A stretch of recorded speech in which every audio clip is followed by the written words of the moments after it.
Canada's biggest city is set on the coast of one of the largest freshwater lakes in North America, Lake Ontario. This lake provides city dwellers and visitors alike with so many great activities to do on the water. Lake Ontario features more than 80 species of fish in the waters of Toronto, but seeing those fish for yourself is quite difficult. However, you can see 16,000 fish in Toronto, all in this special building, showcasing freshwater and saltwater wildlife from all over the world.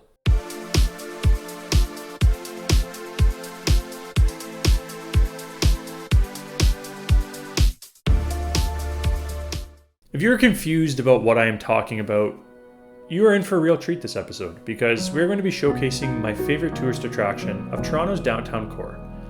A building that you can spend hours enjoying, whether you're a kid, a teenager, or an adult. We are, of course, talking about Ripley's Aquarium. If you enjoy the tour of one of the most interesting attractions in the city of Toronto, rebuilt on our Minecraft Toronto map, be sure to leave a like and share the video with your friends. This building is one of the most complex that we've been able to build so far on our map, because so much of the complexity that this building features is publicly available for our building team to reference and recreate. But before checking out the interior of this amazing build, let's first talk about how this build came to be at its location at the base of the CN Tower in the first place. Our Ripley's Aquarium was originally planned in 2004 to be built in Niagara Falls, next to what is now Great Wolf Lodge, in around 2007. But those plans fell through, and Ripley's eventually relocated to Toronto. Construction began on this attraction in August of 2011 with a final cost approaching $130 million Canadian. The aquarium opened to the public in October of 2013, and the construction of this complex building was overseen by PCL Construction, with B+H Architects being the lead architects for the aquarium design. As you can imagine, there were numerous other firms involved in the construction of this building, but my understanding is that these two companies were the main two behind the build. This project was a partnership between all three levels of government as well. The federal government's Canada Lands Company contributed $10 million to the project to develop the John Street corridor, linking Front Street with the aquarium, the CN Tower, and the Rogers Centre. The Government of Ontario contributed $11 million for the project, and the City of Toronto provided property tax incentives amounting to between $8 million and $12 million over the first 12 years of the aquarium. The building features a multifaceted shell clad in large aluminum panels, with the roof of the main entrance that gives the illusion of the Earth's crust peeling away to reveal a window into the aquatic world. There are also colored surfaces that juxtapose reflective aluminum soffits. The building was designed with special shielding so that the sharks would not be disturbed by its electrical systems. This design gives the building a unique facade that I think makes it memorable not only to visitors to the aquarium, but also those who are exploring this popular neighborhood of the city, both as tourists or as visitors. But we've spent enough time looking at the outside of the building, because when we go inside, you can really start to see the magic of this building coming to life, and that's not only in real life, but also on our map. This building, which was built as a group project by many members of our building team, is our most complex, detailed build that we've built on our project to date. So let's go through the front door and start really exploring this aquarium. Ripley's holds 5.7 million liters, or 1.5 million gallons of water, and shows marine and freshwater habitats from around the world. The aquarium is divided into 10 different galleries: Canadian Waters, Rainbow Reef, Dangerous Lagoon, Discovery Center, The Gallery, Ray Bay, Swarm, Nature by Numbers, Planet Jellies, the Life Support Systems, and the Shoreline Gallery. It is home to more than 16,000 animals, and we are obviously limited in Minecraft on what animals we can include on our map, but the actual structures and displays that exist within the real-world aquarium also exist on our recreation of the build. With that in mind, let's take a look at what each gallery features in the order that you would find it if you were actually walking through the aquarium. The Canadian Waters exhibit features animals from all the bodies of water surrounding the country. The gallery has 17 habitats. Some animals featured in this exhibit include alewife, largemouth bass, American lobster, wolf eel, lumpfish, the giant Pacific octopus, and China rockfish. Our recreation features some of the same fish you would find in these waters in the real world, including cod and salmon, and we've put a nautilus in the place of the octopus, which I think does the job the best we can given the circumstances. The Rainbow Reef features animals from the Indo-Pacific water regions and is the most colorful gallery in the exhibit, hence the name. Some of the species in this exhibit include Picasso triggerfish, Hambug dascalis, emperor angelfish, pajama cardinalfish, and unicorn sturgeonfish, and this exhibit also features an interactive dive show. The Dangerous Lagoon is an underwater tunnel with a moving conveyor belt, which is the aquarium's largest tank. Some of the featured animals in this exhibit include sand tiger sharks, sandbar sharks, rough-tailed stingray, long-combed sawfish, and green sea turtles. On our version of the aquarium, we had to substitute the sharks for dolphins, and that experience allowed me to learn that dolphins are not very intelligent creatures in Minecraft, demonstrated by the fact that they are constantly getting stuck in the corners of our aquarium. The other big difference here is we don't have a moving conveyor belt like the real world aquarium, but we still have those darker blocks on the floor to show where it would have been if we were able to recreate that feature.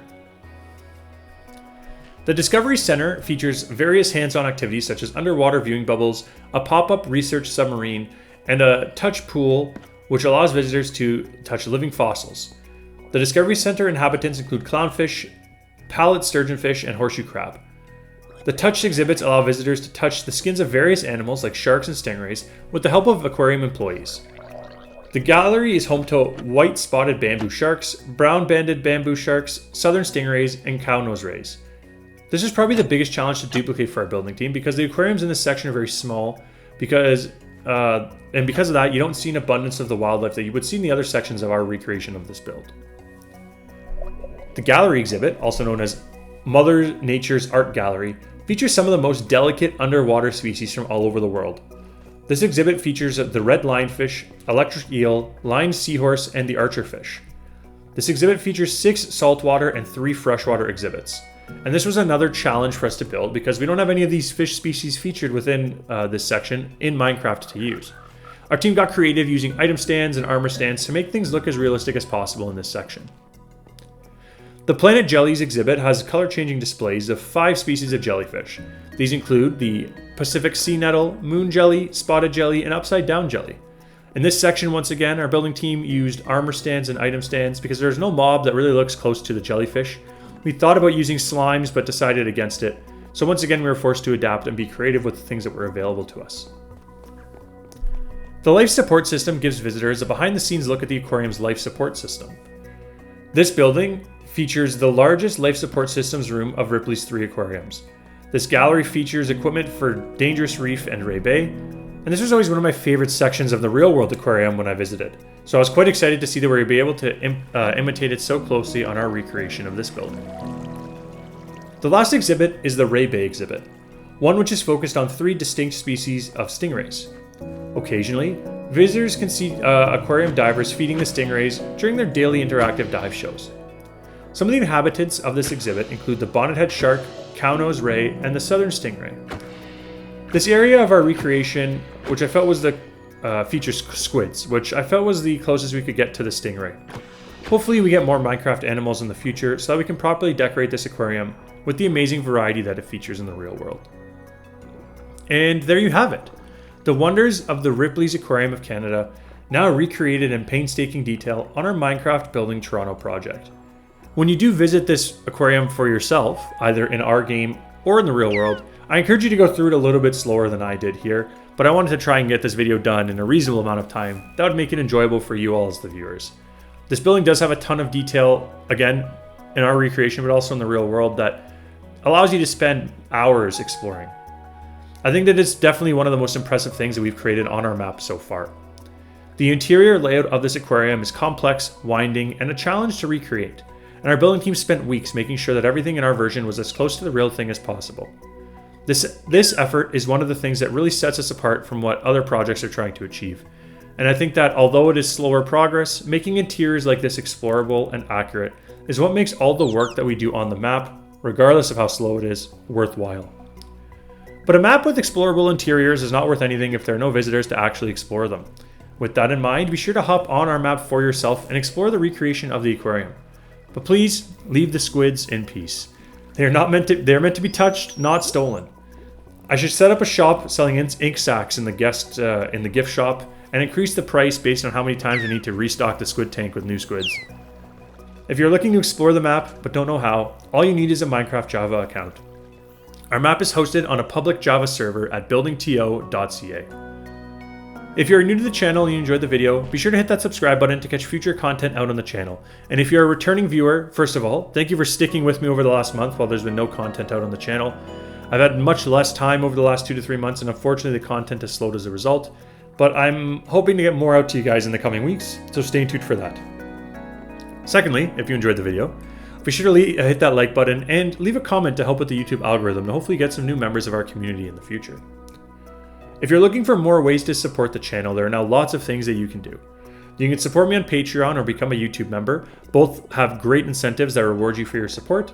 I also have a merch page that you can browse for various Gamefruitpulp merch, including stuff with our channel mascot, Cappy the Monkey. And of course, you can leave a super chat on the video if you feel so inclined. But none of those things are really necessary, although it's greatly appreciated. What is most important is that you all enjoy the content that I'm making. So as always, any feedback in the comments is greatly appreciated. I read every comment left on the channel and do my best to reply to them as well. But anyways, that is everything. Thank you all for taking the time to watch today's video. I hope that you enjoyed it. I will leave you all with a fish-related question. Where do fish keep their money? You can leave your response in the comments. We'll see if anyone can get it. My name is Gamefruitpulp, and this has been a Minecraft Building Toronto episode. I'll catch you guys all next time.